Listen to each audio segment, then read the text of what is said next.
Jouanah, among Cinderella.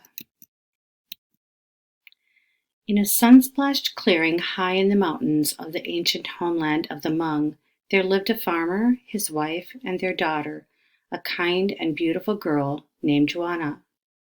"We will never have a good harvest without the help of a cow," fretted the farmer one day, so he and his wife set off to the market.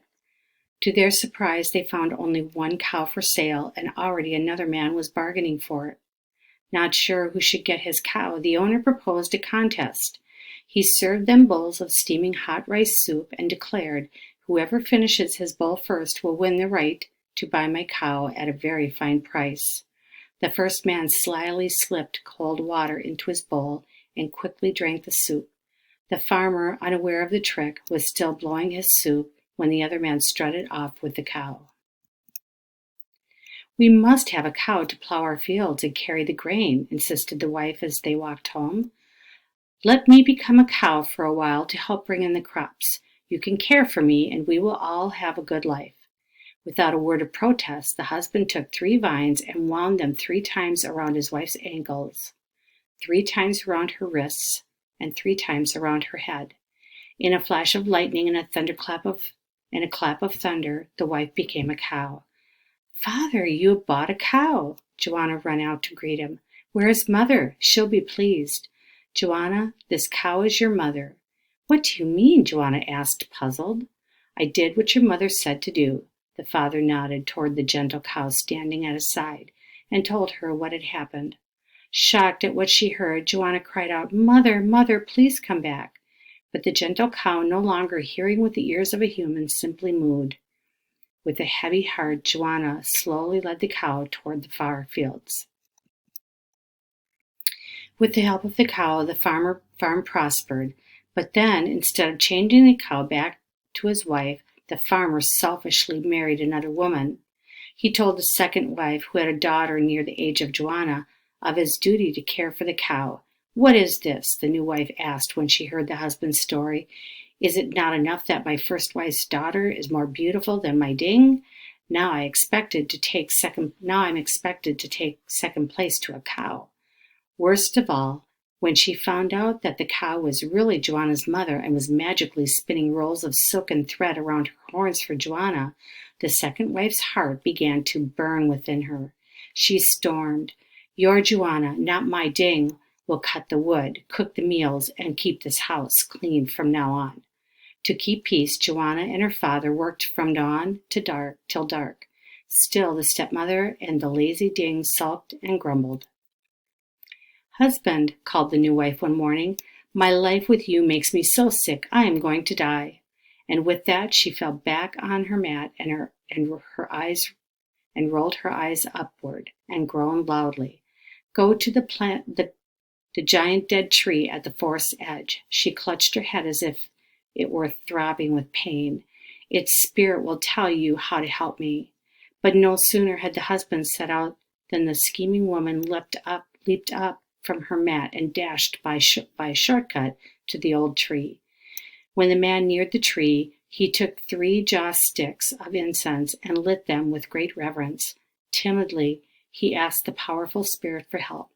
Pretending to be the tree spirit, the wife disguised her voice and from her hiding place said, "You have a wise wife, my good man, but only one thing will help her. There is an evil spirit in those rolls of thread Jouanah brings home. Burn all the thread and your wife will be healed." Sadly, the farmer gathered the rolls of shimmering thread and threw them into the cooking fire. They flared into millions of brilliant sparks. Yet when roll after roll still secretly spun thread continued to appear in the house each day, the new wife knew she must take even stronger measures. Husband, called the wife one morning, "I am so sick, I will not live through the day. Return to the giant dead tree at the forest's edge." She clutched her stomach as if it were throbbing with pain. "Its spirit will tell you how to help me." And so again the farmer went to the tree and asked its powerful spirit for help. Pretending to be the tree spirit, the wife disguised her voice and from her hiding place said, "You have a wise wife, my good man, but only one thing can save her life. The good spirits of your ancestors demand the sacrifice of a cow. Kill the cow, and your wife will not die. Kill my cow? The husband asked mournfully. On his way home, the husband gasped when he saw the gentle cow lying lifeless where she had lain down the night before.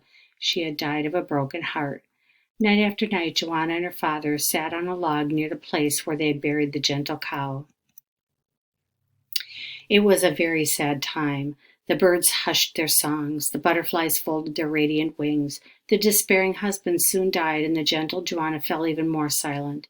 As for the stepmother, she became more and more talkative. She talked about her fine health. She talked about her fine clothes. She talked about her plans for her fine daughter, Ding. Later, when the new year arrived, the stepmother had her and her daughter wanted to be the very first to arrive at the village festivities. Before they set out, the stepmother called to Jouanah. "Girls," she ordered, "see that the rice is clean and ready for dinner." Cruelly, the stepmother had stirred thousands of tiny pebbles into the basket of rice kernels. Obediently, Jouanah set the first 2 days of the New Year celebration picking stones from the rice.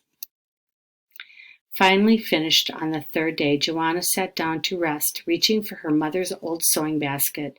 She pulled out the piece of cowhide she had hidden deep inside.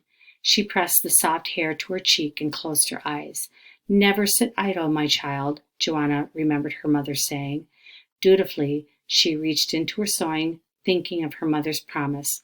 "My spirit will always be with you." Suddenly, there in the basket appeared a skirt and a blouse and an apron embroidered with delicate needlework. Beneath them were a glorious headdress and 2 exquisite purses bordered with coins that jingled musically when she touched them. And that was the sparkling under the purse. And what was the sparkling under the purse? Excitedly, Jouanah uncovered a wondrous silver necklace that shone brilliantly in the late afternoon sun. Jouanah slipped into the elegant clothes. They fit perfectly. Joyously, she twirled round, and the skirt opened wide in a circle of vibrant colors. She looked into the basket again. There, before her eyes, appeared a pair of dainty shoes. They seemed to dance the sound of the music drifting from the village. And then Jouanah heard her mother's voice. "My daughter, put them on and hurry to the festival."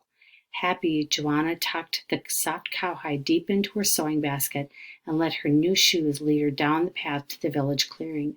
She wondered if anyone would recognize her.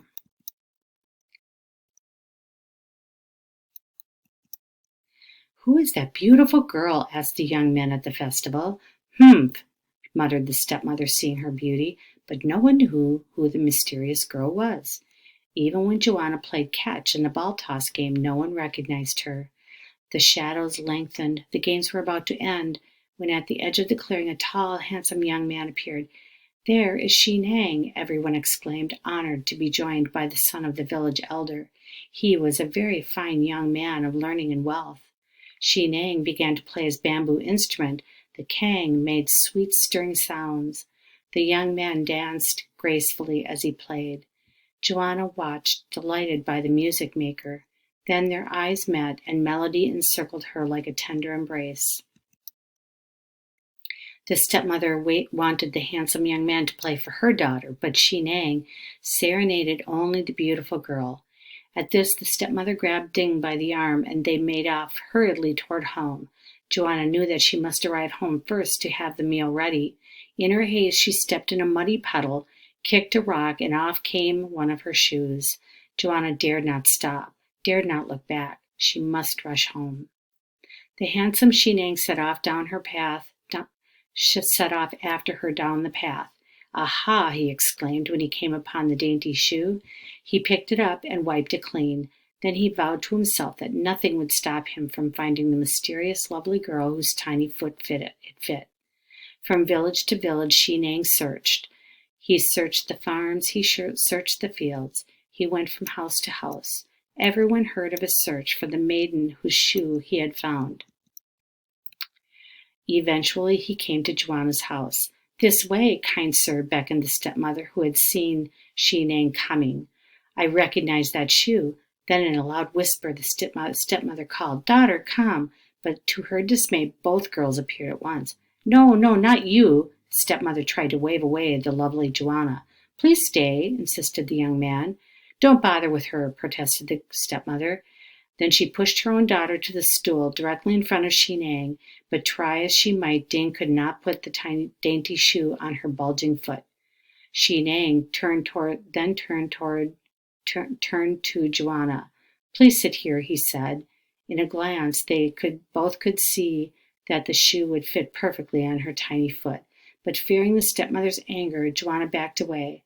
The stepmother, her mind still swirling with schemes to trap Xinang for her own daughter, spoke up. You will do our house honor if you would stay for dinner. Tired from his long search, Xinang agreed. The stepmother quickly devised yet another deceitful plan. One dish she would make of tasty rice with meat, and the other of dry bones and rice hulls. Before serving, the stepmother blew out all the oil lamps to make the room nearly dark. Then she set the best food before Xinang and Ding while giving the dry bones to Jouanah. She hoped Jouanah would be left so weak from hunger that she could not distract the guest from her daughter. But the young man saw what the stepmother had done and how sweetly Jouanah had endured the trick. Xinang turned to Jouanah, quietly saying, We could see better with more light. Where are the other oil lamps? Jouanah led Xinang from the table. At the doorway their eyes met again. No need for words. Their hearts touched. The village, they knew, would bless their love. Then together the two young people left the home of Xinang's parents. The stepmother and Ding stood in the doorway. Speechless, they watched the couple disappear into the purple shadows of the warm, fragrant night. After the wedding, Jouanah and Xinang set out for their new life. They made their way past the place where the gentle cow was buried, past the giant dead tree, through the green rice paddy, and across the jungle clearing. At last they crossed over the wide river to the fertile fields beyond. There, it is said, they lived long, happy lives, turning the sadness Jouanah had known into endless joy. As far as anyone knows, the stepmother and the lazy Ding are still standing in the doorway in the house, plotting and scheming, making endless misery for only themselves. The magic piece of soft cowhide is safely hidden deep in the old sewing basket. Its spirit awaits the fair child of Jouanah and her lovely husband. It is there, it will be there, even for the child of that child and the child of that child, and on and on and on, as long as the story is told.